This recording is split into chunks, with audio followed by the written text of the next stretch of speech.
Le 27 avril 1915 eut lieu un événement dramatique. Il s'agit du torpillage du croiseur cuirassé Léon Gambetta.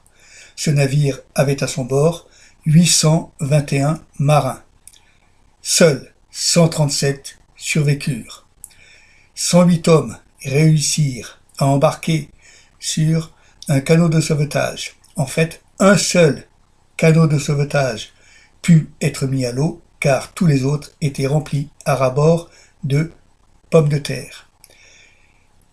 Ensuite, 29 autres malheureux qui étaient tombés à l'eau et qui essayaient de nager tant bien que mal, en s'agrippant parfois à des cochons qui surnageaient également et qui avaient été embarqués à bord aussi pour servir, disons, d'alimentation. Eh bien, ces malheureux-là, ces 29 malheureux-là, furent recueillis par des navires italiens partis en toute hâte du port de Brindisi.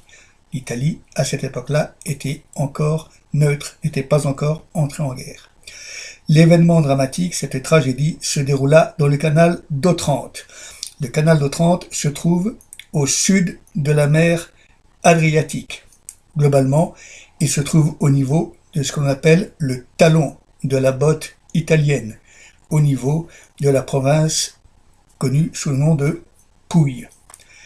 Et le canal d'Otrante, donc, sépare cette province des Pouilles de l'Albanie qui se trouve de l'autre côté de la mer Adriatique. Le Léon Gambetta avait pour mission de verrouiller le canal d'Otrante pour empêcher l'intrusion des navires ennemis dans la mer Adriatique. Le Léon Gambetta fut torpillé par un sous-marin autrichien. Étrange, me direz-vous, sous-marin autrichien.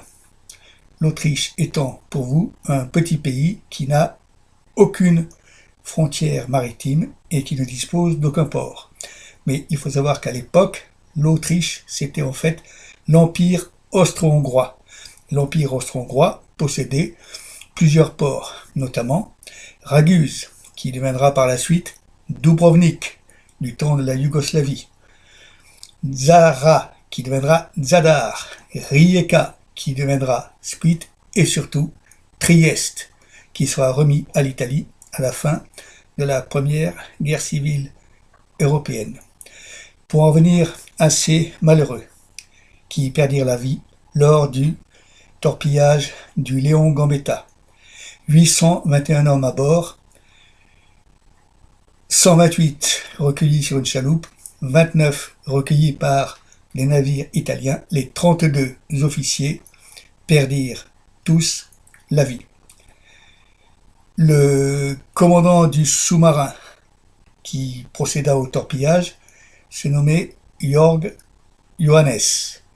Par la suite, en 1939, voulant se désolidariser de l'idéologie nazie, il émigra aux États-Unis avec ses 10 enfants.